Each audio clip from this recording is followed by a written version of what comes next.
समय बदलने वाला है, अब कुछ होने वाला है। बाबा जी जो कुछ कहते हैं सब सच होने वाला है।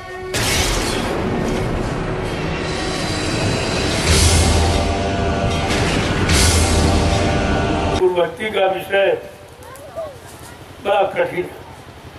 गुरु भक्ति राम ने की, आज दुनिया में उनकी पूजा हो रही।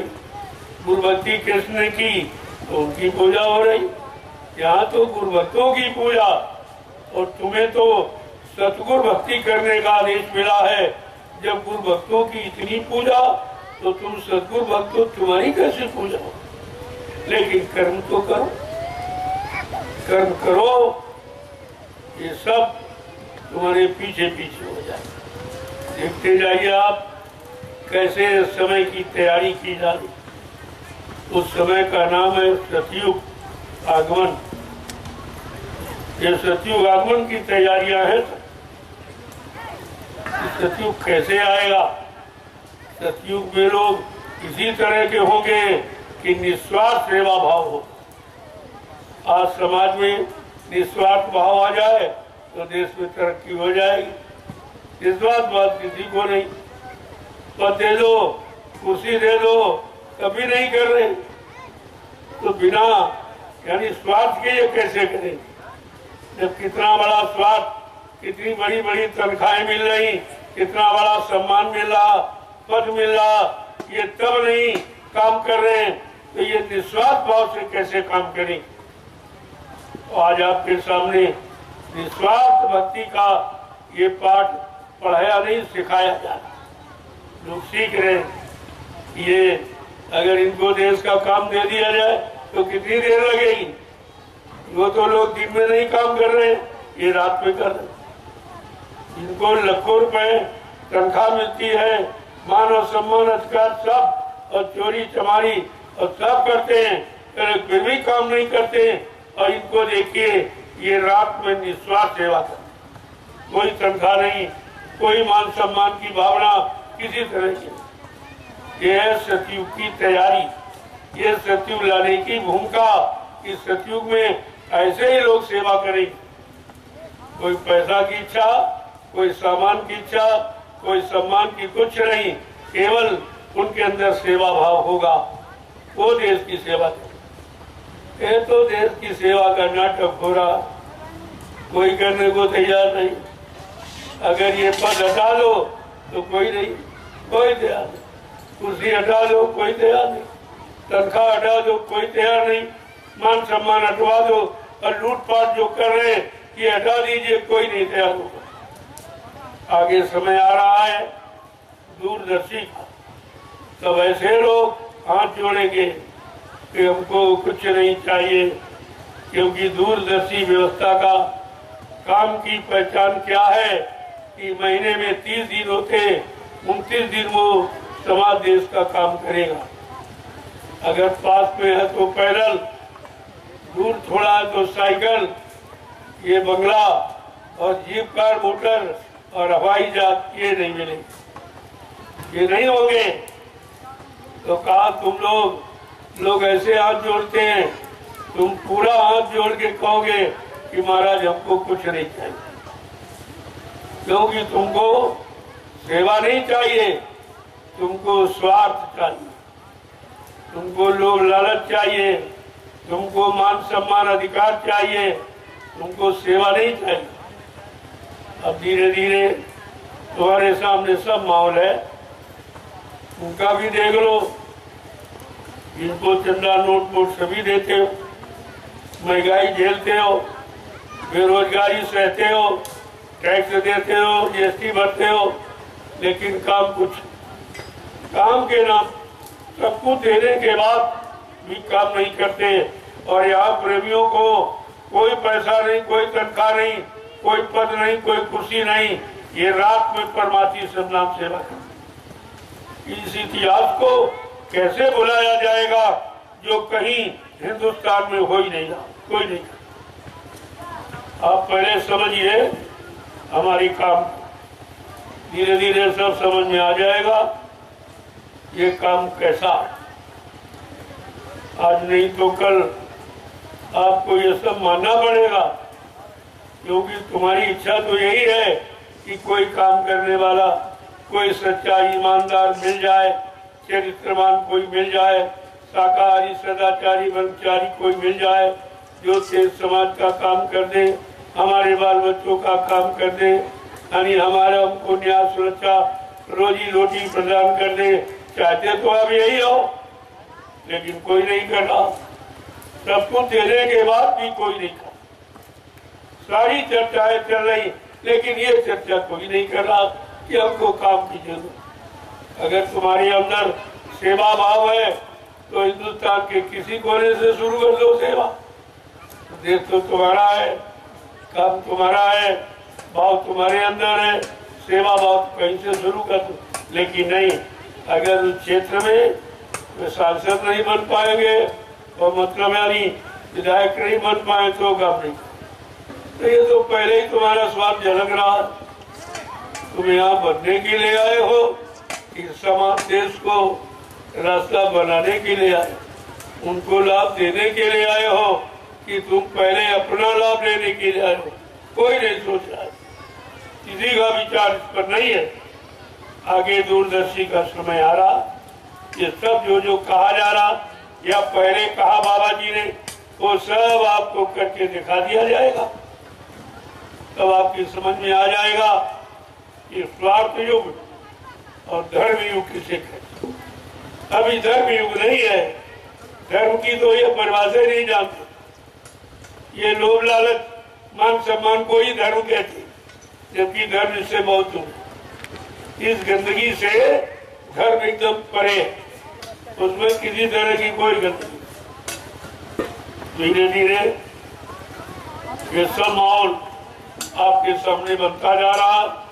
आप देखते जाइए कि आज हिंदुस्तान में नैमिषारण जो 88,000 ऋषियों की तपोभूमि, वहीं पर ये काम क्यों शुरू हो। इतना बड़ा हिंदुस्तान, इतनी जमीनें हैं, इतने जंगल पहाड़ हैं, लेकिन वहाँ क्यों नहीं हो रहा, यहाँ क्यों हो रहा? क्योंकि इस भूमि पर 88,000 ऋषियों ने तपस्या। ऐसी विश्व में कोई भूमि नहीं जहाँ पर 88,000 ऋषियों ने मिलकर तपस्या की। ये नैमिषारण पावन पवित्र भूमि है, इसलिए आज सतयुग लाने का जो डंका पीटा गया, उसके लिए इस जमीन का चुनाव किया गया। अभी आप क्या समझो, ये सब क्या हो रहा? जंगल क्यों साफ कराए जा रहे? जंगल में क्या होगा? कहा मंगल होगा, कल मंगल क्या होगा कि जनता का मंगलाचरण होगा, उसके सारे काम सिद्ध हो जाएंगे। लेकिन कब? जब ऐसे निस्वार्थी लोग देश सेवा के लिए खड़े हो जाए। इनको देखिए आप, ये रात में सेवा कर रहे हैं और कोई लालच, कोई पद का और कोई रुपए पैसे मजदूरी का, कोई मान सम्मान का कोई लालच नहीं। ऐसे लोगों को देश के विकास की जरूरत। अरे ऐसे विकास होगा, अब सबका विकास और सबका उद्धार, ये कहने से हो जाएगा जब तुम्ही निस्वार्थ ही विकास करने के लिए तैयार हो। तुमको प्रधानमंत्री का पद चाहिए, मुख्यमंत्री का पद चाहिए, तुमको सांसद विधायक बनने का पद चाहिए, तब तुम काम करोगे। क्या जिसको पद दिया गया, देख लीजिए आपके सामने है उनका। 8 करोड़ आदमी तैयार किए गए देश के लिए, एकदम निस्वार्थ। मेरे पास करोड़ और बिल्कुल निस्वार्थ। अभी गुरु पूर्णिमा का कार्यक्रम 19 जुलाई से होने जा रहा।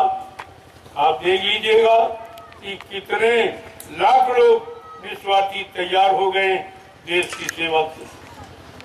और तुम कहते चुनाव, तो मैंने तो मना किया था आपको कि चुनाव ये कार्य प्रणाली नहीं है। चुनाव से कोई काम होने वाला नहीं है। चुनाव का मतलब तुम चुनाव पर चुनाव कराते रहे और जिनको चुना गया उन लोगों ने जनता के हित का आज तक कोई काम नहीं चुना। तो चुनाव का मतलब क्या है? चुनाव अपने लिए कि जनता के लिए? चुनाव अपने स्वार्थ और विलास की पूर्ति के लिए कि जनता की सेवा के लिए चुनाव? कोई इस बात पर विचार नहीं कर किसी की बुद्धि वहां तक पहुंची नहीं, क्योंकि सब स्वार्थी, कोई परमार्थी इसमें है नहीं और कोई किसी का शिष्य नहीं है, सब कोई गुरुमुख नहीं है। ये सब निगुरा, इनका कोई गुरु नहीं। निगुरु के बारे में पहले ही महापुरुषों ने कहा, एक निगुरा मिल न मिले चाहे पापी मिले 1000, एक निगुरे के शीश पर 1,00,000 पापियों का भाव। इतना निगुरा इतना खराब है। ये सब निगुरे इन्हीं का रोज दर्शन करते हो, इन्हीं के पैर छूते हो, इन्हीं की बात सुनते हो, इन्हीं की बात मानते हो, इन्हीं की दारे पर चलते हो, तो तुम्हारा क्या हो? क्या निगुरों से देश का भला हो जाएगा?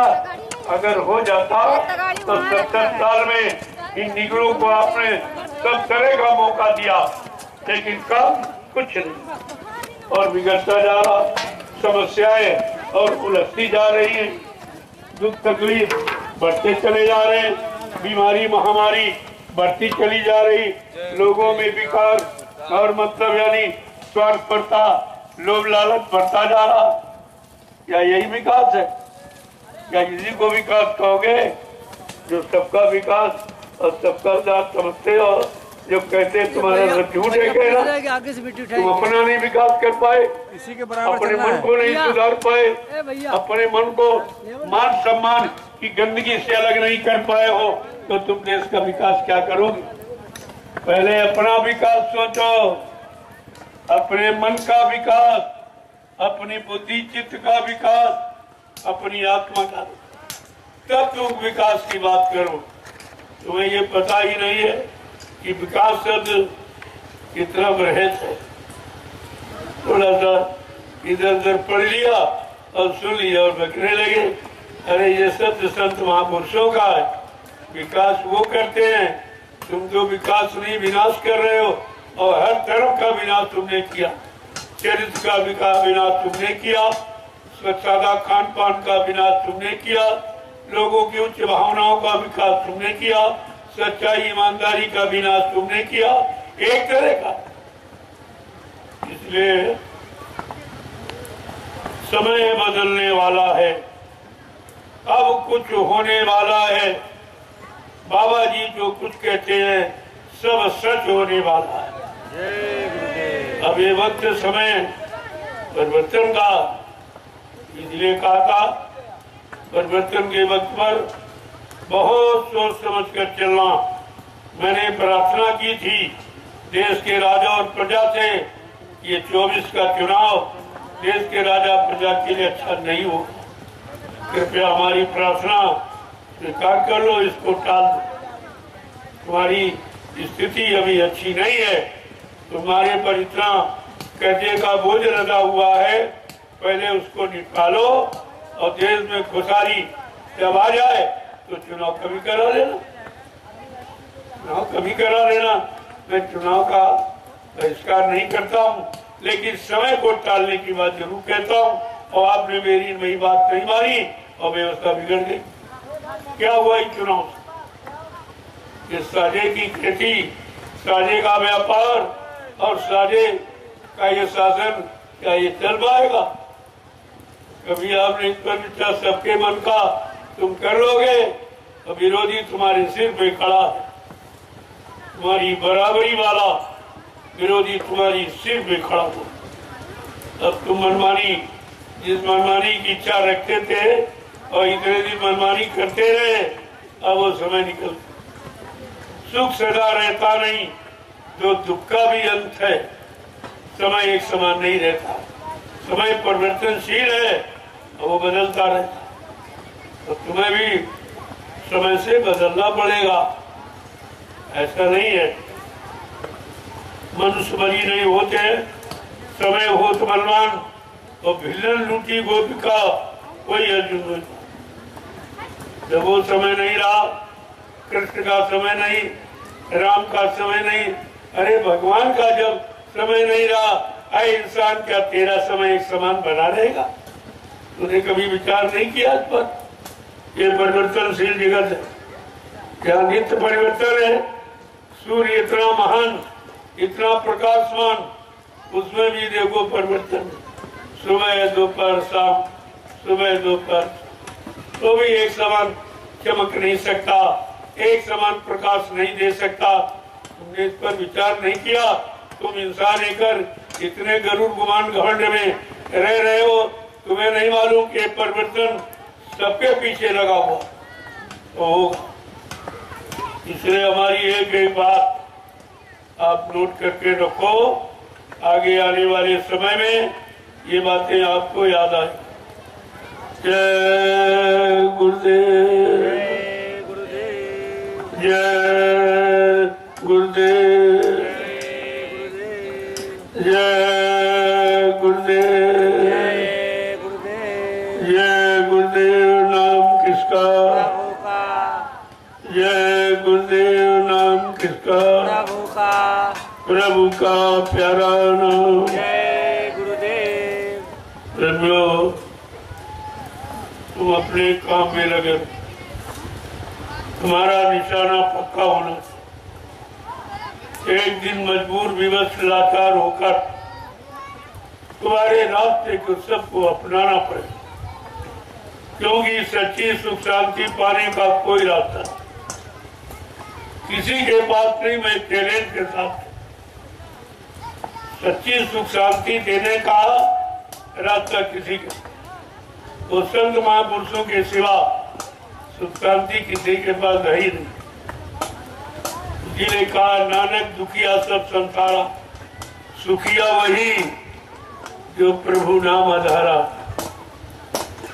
तुम तो प्रभु नाम के आधार में हो नहीं, तुम तो अपने घमंड में हो, लिहाजा तुम्हारा भी घमंड चूर हो जाएगा। घमंड तो हिरण्यकशिप का नहीं रहा, घमंड रावण विद्वान का नहीं रहा, घमंड जरासंध का नहीं रहा, घमंड राजा कंस का नहीं रहा। तुम तो कुछ भी नहीं हो, तुम्हारे पास तो कुछ भी नहीं है। तुम्हारा ये झूठा ये घमंड कब तक चलेगा? इसलिए इसको छोड़ो और सच्चाई की तरफ, उसकी तरफ करो। जब तक तुम्हारी बुद्धि में विवेक नहीं आए, आप बुद्धि से कोई अच्छा काम नहीं कर। ये सब आपको समझना चाहिए। एक एक वचन को नोट कर लो, ये वचन किसी किताब में आपको नहीं मिले। ये जो अनमोल किया जा रहा, जो तुम्हारी 70 साल की आजादी में काले कारनामों को देखा जा रहा, उसके अनुसार आपको इशारा करके बताया जा कि अभी चेत जाओ, अभी जाग जाओ। ये मत समझो कि तुम्हारे काले कारनामों का तुझको कोई देखता, तो सब बने देखा और तुम्हारे अंदर बैठा और तुमको तुम कहते देख नहीं रहा। तुम खुद उसको नहीं देख रहे हो जो तुम्हारे अंदर बैठा, और वो तुमको हर क्षण पर घड़ी देख रहा। और तुम्हारे सुबह शाम तक इतनी आप कार्य कारनामे जो जो करते हो, तुम्हारी सब नोट करना, सारे कर्मों को नोट करना। कितना अच्छा किया, कितना बुरा किया, कितना पाप किया, कितना पुण्य किया, कितना सुख किया, कितना अशुभ किया, किसका भला किया, किसका नुकसान किया, ये सब देखना। उससे आप कभी बच नहीं। ये तो इंसान का कैमरा है, जब ये सच्चाई को खोल देता है। क्या भगवान के कैमरे से आपको डर है कभी? वो कैमरा क्या है? तुम्हारी जीवात्मा जो अंदर बैठी सब देख रही। फिर उस कैमरे से आप कैसे बच सकते? जो जो आपने किया है या कर रहे हो, उसका एक एक परिणाम का भुगतान करना पड़े। इससे कोई बच नहीं सकता। अपने मन में अपने दुनियावी काल की बुद्धि से अरे कुछ सोच कर बैठे हो, लेकिन तुम्हारा सोचा कुछ। जिसकी व्यवस्था है, जिसकी सृष्टि है, वो सृष्टि नियंता वो सब कुछ देख रहा है, सबको मालूम है, क्योंकि व्यवस्था तुम्हारी नहीं है, व्यवस्था उसकी है। तुम उसकी व्यवस्था में केवल जीवन यापन कर रहे हो, ये क्यों नहीं सोचते? लेकिन अहंकार में तुम्हें दिखाई नहीं दे रहा कि हम क्या कर रहे हैं, क्या करना चाहिए। कोई हमारे कर्म को देख रहा, हमारी बुराई को देख रहा, हमारी बुरी भावनाओं को देख रहा कि नहीं? ये तुम बुरे हो तो ज्ञान की आंखें खोल लो और अभी समझ लो, और सब आगे तुमको अपने कारनामों की सजा मिलने जा रही है। उसके लिए आप तैयार हो जाइए। समय किसी को माफ नहीं करता।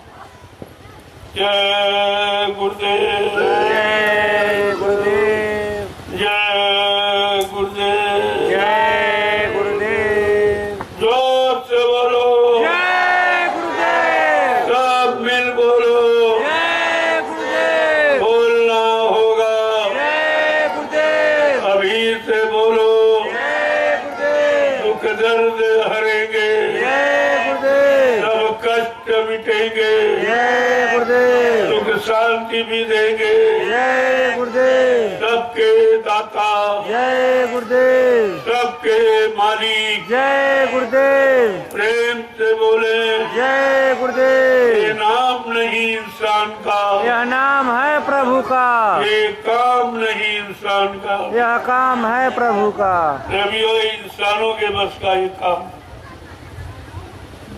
ये काम इंसानों के बस का नहीं। परमार्थी रात्रि परमार्थी संन्यास और कामों की बात तो छोड़ दीजिए, ये तुम्हारे बस का।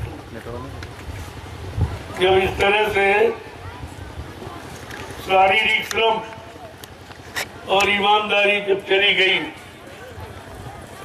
तब देश का नक्शा जो खराब हो गया इसी के कारण। केवल दो चीजें आ जाए, ईमानदारी अगर लोगों में आ जाए और परिश्रम करना लोग सीख जाए तो दुनिया में किसी चीज की कमी नहीं। आज कोई परिश्रम नहीं करना, लाभ सत्ता से तो आएगा। कोई ईमानदारी से अपनी बड़ी जगह काम करना नहीं चाहता तो देश का विकास कैसे हो? विकास क्या झूठ बोलने से, धोखा देने से, कल कमर करने से, अपना स्वार्थ लोभ लालच हल करने से क्या विकास होता? अरे कुछ तो सोचो, विचारो। परमात्मा ने बुद्धि दी है तो उसने बुद्धि के लिए कुछ काम भी दिया। क्या आप उस पर कभी विचार करते हो? ये हमें मानव बुद्धि परमात्मा ने किस लिए दी, किस काम के लिए दी है? अगर इसी पर विचार करते तो अब तक ये बुद्धियों का काम हो गया, बुद्धिमानों का काम हो गया होता, पढ़े लिखे नौजवानों का काम हो गया होता। अगर बुद्धि का परीक्षण ये लोग समझ लेते तो। लेकिन कोई नहीं कह रहा, न कोई महात्मा कह रहा, न कोई नेता कह रहा। सब अपने मतलब, अपने स्वार्थ की बात। नेता धन यानी आपको चंदा नोट बोट की बात कर रहा, और महात्मा रोटी रोटी लगोटी दान दक्षिणा की बात कर रहा। कोई समाज के विकास की, कोई लोगों के विकास की, कोई लोगों को सुख शांति दिलाने की लोग के कोई बात नहीं कर रहा। तो विकास होगा तो तुम कह रहे हो क्या ये विकास में आता? अरे विकास की परिभाषा तो पहले पढ़ो कि विकास कहते किसे? स्वार्थपरता, स्वार्थ नीति, लोभ लालच, मान सम्मान अधिकार, क्या इसको विकास कहते? और यही तुम कर रहे हो। इसके अलावा तुमने कुछ सीखा, कुछ पढ़ा नहीं है, केवल विकास कहीं से सुन लिया है तो कहने लगे हो। तो तुम्हारी बुद्धि में विकास नहीं, विवेक में विकास नहीं, चरित्र में विकास नहीं, खान पान में विकास नहीं, तुम्हारी सोच में देखना सुनना उठना बैठना बोलना चलना करना कराना किसी में विकास नहीं है। तो तुम विकास की बात करते ही क्यों? पहले महात्माओं की जाके पढ़ो विकास की। भगवान भी गुरु के आप पढ़ने गए तुम भगवान से भी पड़े हो, अपने आप विकास की बात करेंगे और करते करते देश को विनाश के कगार पे लाके खड़ा कर दिया। यही तुम्हारा विकास है, यही तुम्हारा सुधार है। अरे कुछ तो सोचो, ये कर क्या रहे हो, कितने दिन करोगे? आखिरकार जीवन की एक सीमा है, जीवन समाप्त होने वाला है। इसके बाद मालूम है नरकों की योनियों में चले जाओगे। सबसे राज, अगर राज मिला है, राजा बने हो तो किसी जन्म की तपस्या का फल है। यहाँ भी 1-2 दिन सेवा चलेगा। लेकिन सबसे राज मिलता है और राज का दुरुपयोग करोगे, निजी भोग करोगे तो नरक में चले जाओगे। फिर हजारों जन्म नरकों में आपको मार खानी पड़ेगी। बड़े बड़े राजे महाराजे बादशाह, बड़े अहंकारी समाज भी नरकों में पड़े, जब राजा की जूतियों की मार खा रहे, उनको कोई बचाने वाला नहीं है। विचार कीजिए आप, महात्माओं के देश में पैदा हुए हो तो जरा कुछ विचार करो। अरे अपने लिए कर लो, जो मौका मिला है तो सबके लिए कर लो। केवल अपने लिए खाना पहनना, अपना ऐशो आराम, अपने भोगों की जिंदगी बिताना, ये मानवता इंसानियत नहीं है, ये विकास के अंतर्गत नहीं आता। आपको इस पर एक विचार करना चाहिए। जय गुरुदेव। जय गुरुदेव। मेरा ये संदेश जन जन के कान तक पहुंचा दिया जाए। आज हमारे देश को, देश में रहने वाले लोगों को इसकी जरूरत है और जब तक ये माहौल नहीं आएगा और लोगों के अंदर ऐसे विचार नहीं आएंगे तब तक कुछ होने वाला नहीं है। और आप कभी किसी सुख शांति की उम्मीद भी मत करना। तो स्वामी जी महाराज ने रामचरितमानस के उत्तरकांड में पहले ही लिख दिया, बहुमती मत बाल मत बिन नरेश का राज, सुख संपदा को कहे जान बचे बड़भाग। अब वो समय आ गया, कोई राजा नहीं, राजा के पास कोई राजकाज नहीं है, जनते जनता के हित का कोई काम नहीं है, कोई विभाग नहीं है। ये बिन नरेश का राज्य है, इसमें आप सुख समृद्धि की बात सोचना बंद कर दो और तुम्हारा यानी तुम बच जाओ, यही तुम्हारी जान बच जाए, यही बहुत बड़ी बात। जय गुरुदेव। जय गुरुदेव। इतिहास पढ़ लो, जब राजा कंस ने अपने पिता को और जितने भी पिता के मंत्रीगण थे, सलाह देने वाले, सबको जेल में डाल दिया। परिणाम क्या हुआ? विनाश। ये विनाश की स्थिति है, ये विनाश की भूमिका है। जब अच्छे सच्चे लोगों को जब कैदी बनाकर जेल में डाल दिया जाएगा, जिनका कोई गुनाह नहीं है, कोई दोष नहीं है, कोई अपराध नहीं है, उसका परिणाम विनाश है। जिसने जिसने किया नाम मत खुलवाओ, जिसने किया उसका विनाश। तो तुम्हारे सामने अभी कितनों का हुआ जिसने ये काम किया और जो कर रहा है, और या पिछले इतिहासों को पढ़ लो, जिसने ये काम किया है तो उसका विनाश हुआ। तो ये विनाश की तैयारी क्यों कर रहे हो? अरे तुमको जनता की सेवा करने का अधिकार मिला है कि अपने विनाश की स्थिति बनाने का, इसी में लगे पड़े। जय गुरुदेव। जय गुरुदेव।